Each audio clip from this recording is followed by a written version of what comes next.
ಇಳಿ ವಯಸ್ಸಿನಲ್ಲಿ ತಂದೆ ಎರಡನೇ ಮದುವೆಯನ್ನ ಆಗಿದ್ದಾರೆ. ಮದುವೆಯಾದ ಮಾರನೇ ದಿನವೇ ಅವರ ಮನೆ ರಣಾಂಗಣವಾಗಿ ಮಾರ್ಪಟ್ಟಿದೆ.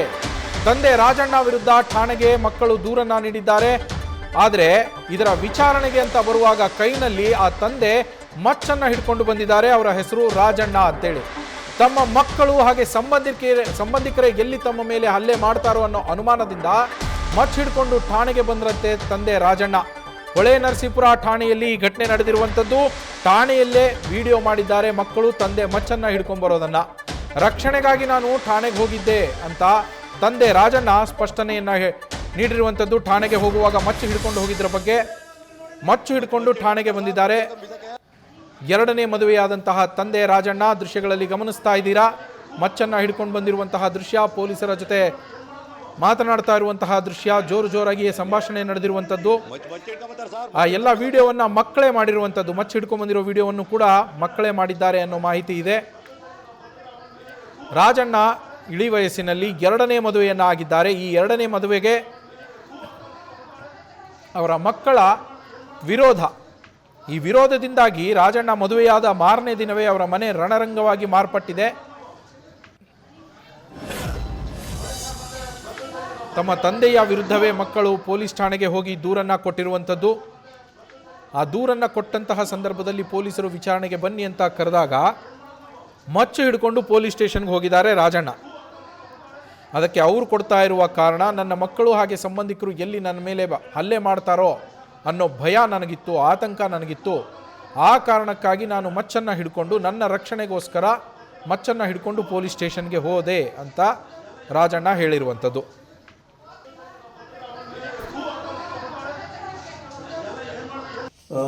ಪೊಲೀಸ್ ಸ್ಟೇಷನ್ಗೂ ಟೌನ್ ಸ್ಟೇಷನ್ಗೂ ಕಂಪ್ಲೇಂಟ್ ಕೊಟ್ಟೆ, ಮತ್ತು ಸರ್ಕಲ್ ಇನ್ಸ್ಪೆಕ್ಟ್ರಿಗೂ ಕೊಟ್ಟೆ.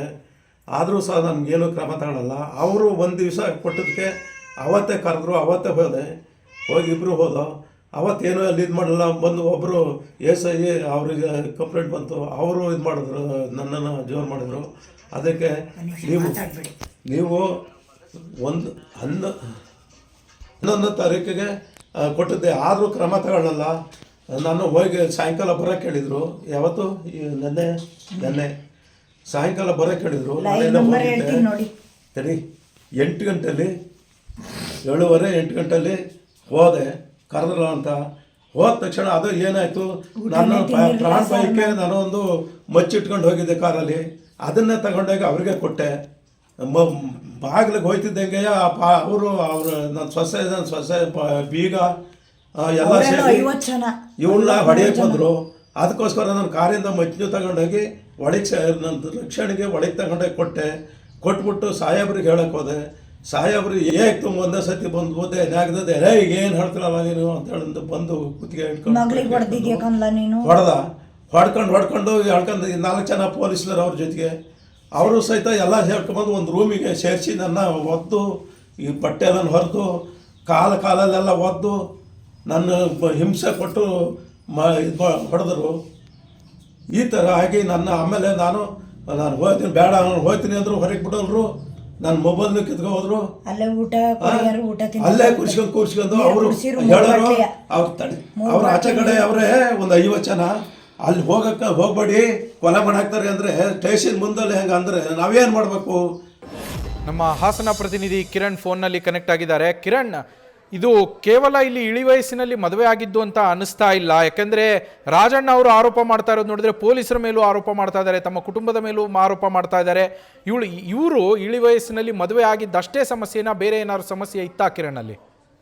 ನವೀನ್, ಇಳಿ ವಯಸ್ಸು ಅಂದ್ರೆ ಸುಮಾರು 68ನೇ ವಯಸ್ಸಿನಲ್ಲಿ ರಾಜಣ್ಣ ಮಾವಿನಕೆರೆಯಲ್ಲಿ ಅಂದ್ರೆ ಹೊಳೆನರಸೀಪುರ ತಾಲೂಕಿನ ಮಾವಿನಕೆರೆ ಬೆಟ್ಟದಲ್ಲಿ ಗೀತಾ ಅನ್ನೋರಿಗೆ 58 ವರ್ಷ ಅವ್ರಿಗೆ ಮದುವೆ ಆಗಿರ್ತಾರೆ.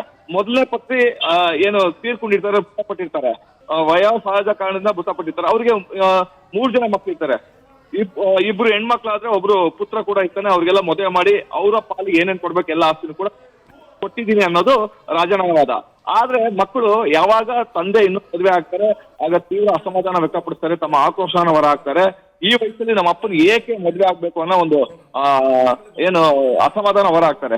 ಇದಲ್ಲದೆ ತನ್ನ ಏನು ಮನೆ ಇದೆ, ರಾಜಣ್ಣ ವಾಸ ಆಗಿರೋ ಮನೆ, ಆ ಮನೆನೂ ಕೂಡ ಅದಕ್ಕೂ ನಮಗೆ ಪಾಲ್ ಬರ್ಬೇಕು ಅಂತ ಹಠ ಹಿಡಿತಾರೆ. ಆಗ ಬೇಸತ್ತಂತ ಇಬ್ರು ಏನು ಯಾರಿದ್ರು ಅಂತ ಹೇಳ್ಬೋದು, ರಾಜಣ್ಣ ಕೋಪಗೊಂಡ್ತಾನೆ, ನಾನು ಯಾವ್ದೇ ಕಾರಣಕ್ಕೆ ನಾನು ನಿನಗೆ ಆಸ್ತಿ ಕೊಡಲ್ಲ, ನಾನು ಮತ್ತೆ ನನ್ನ ಹೆಂಡತಿ ಏನು 2ನೇ ಮದುವೆ ಆಗಿನ ಗೀತಾ ಅವಳಿಗೂ ಕೂಡ ನಾನು ಕೊಡ್ಬೇಕು, ನಿಮಗೆ ಏನೇ ಕೊಡ್ತೀನಿ ಎಲ್ಲ ಕೊಡ್ತೀನಿ, ಈಗ ನಾನು ಯಾವ್ದೇ ಕಾರಣಕ್ಕೆ ನಾನು ಇರೋಂತ ಮನೆ ಕೊಡಲ್ಲ ಅನ್ನೋ ವಾದ ರಾಜಣ್ಣಂದು. ಆದ ನಂತರ ನನ್ನ 2 ಮಕ್ಕಳು ಮತ್ತೆ ನನ್ನ ಸಂಬಂಧಿಕರೆಲ್ಲ ಅವ್ರ ಮೇಲೆ ಹಲ್ಲೆಗೆ ಮುಂದಾಗ್ತಾರೆ ಅನ್ನೋದು ರಾಜಣ್ಣನ ವಾದ. ಈ ಕಾರಣಕ್ಕೋಸ್ಕರ ನಾನು ನನ್ನ ಏನು ರಕ್ಷಣೆಗಾಗಿ ನನ್ನ ಮತ್ತನ್ನು ಇಟ್ಕೊಂಡು ಹೊಳೆನರಸೀಪುರ ನಗರ ಠಾಣೆಗೆ ಬಂದಿದ್ದೀನಿ.